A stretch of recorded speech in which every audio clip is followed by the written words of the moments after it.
നമുക്ക് ഒരു ഗാർഡൻ മുട്ട നിർമ്മിക്കുന്ന വർക്ക് ഒന്ന് കാണാം. 16 kg 3/4 സ്ക്വയർ ട്യൂബാണ് നമ്മൾ ഇതിന് ഉപയോഗിക്കുന്ന മെറ്റീരിയൽ. അപ്പോൾ ഈ കാണുന്നത് ഒറ്റ ട്യൂബാണ്. ഞാൻ സ്പോട്ട് വേവ് കട്ട് ചെയ്ത് ഇതുപോലെ മടക്കി എടുത്തതാണ്. ലെങ്ത് ഒരു 5 മീറ്ററും ഹൈറ്റ് ഒരു 3 ഫീറ്റാണ് നമ്മൾ ഇതിനെടുത്തുന്ന അളവ്. അപ്പോൾ നമ്മുടെ ഫാബ്രിക്കേഷൻ ഫാമിലിയിലേക്ക് ഞാൻ എല്ലാവരും ക്ഷണിക്കാട്ടോ. അപ്പോൾ നമ്മൾ ചെയ്യുന്ന വർക്കുകളൊക്കെ നിങ്ങൾക്ക് ഇഷ്ടപ്പെട്ടൊന്ന് സപ്പോർട്ട് ചെയ്യുക. ഏത് വർക്ക് ചെയ്താലും ഡീറ്റെയിലിങ്ങിന് ഭയങ്കര ഇമ്പോർട്ടൻ്റ് ഉണ്ട്. മാക്സിമം നമുക്ക് പെർഫെക്ഷൻ കിട്ടണമെങ്കിൽ തുടക്കത്തിലേ അത് ശ്രദ്ധിക്കണം. അപ്പോൾ ഒരു 3 റോ വരുന്നുണ്ട് നമുക്കിതിന്. അപ്പോൾ ഒരു റോയ്ക്ക് ഒരു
ചട്ടികൾ കുറച്ചുണ്ടായിരുന്നു. അപ്പോൾ അതൊരു 8 ഇഞ്ചോളം അതിൻ്റെ റൗണ്ട് നമുക്ക് വരുന്നുണ്ട്. അതായത് അതിൻ്റെ ബേസ് ഇപ്പോൾ ഒരു സ്റ്റാൻഡിൽ 10 ഇഞ്ച് വെച്ച് വരും.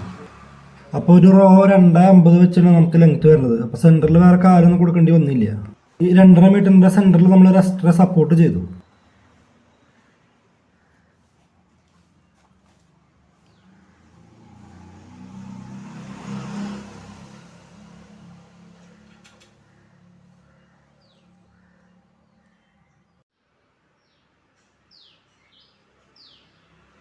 അപ്പോൾ നമ്മുടെ വർക്ക് ഫിനിഷ് ആയിട്ടാണ്. അപ്പോസി പ്രൈമറൊക്കെ അടിച്ച് അത് നമ്മൾ സെറ്റാക്കി.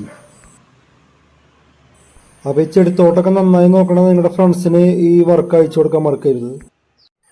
പിന്നെ നിങ്ങൾ ആരൊക്കെ ഈ വീഡിയോ കണ്ടാലും നിങ്ങൾ ഇഷ്ടപ്പെട്ടാലും ഇഷ്ടപ്പെട്ടില്ലെങ്കിലും നിങ്ങൾ കമൻറ്റ് ചെയ്യുക. നല്ലതാണെങ്കിൽ നല്ലതെന്ന് പറയാം, മോശമാണെങ്കിൽ മോശം എന്ന് പറയാം. എന്തായാലും തിരുത്തലുണ്ടെങ്കിൽ കമൻറ്റ് ബോക്സിൽ നമുക്ക് തിരുത്താൻ പറ്റും. അപ്പോൾ നിങ്ങൾ നിങ്ങളുടെ അഭിപ്രായ സ്വാതന്ത്ര്യം ഉപയോഗിക്കുക. ഈ വർക്ക് ഇഷ്ടപ്പെട്ട് കഴിഞ്ഞാൽ ലൈക്ക് ചെയ്യാൻ മറക്കരുത്. ഇതുപോലെ തൊഴിൽപരമായ വീഡിയോകൾ കാണുന്ന ആരോഗ്യമുള്ളവർ നമ്മുടെ ചാനൽ സബ്സ്ക്രൈബ് ചെയ്തിടുക. ഇനി ഒരുപാട് വർക്കുകൾ നമ്മൾ ഇതുപോലെ അപ്ലോഡ് ചെയ്യാൻ കിടക്കണം. അപ്പോൾ ഗുഡ് ബൈ.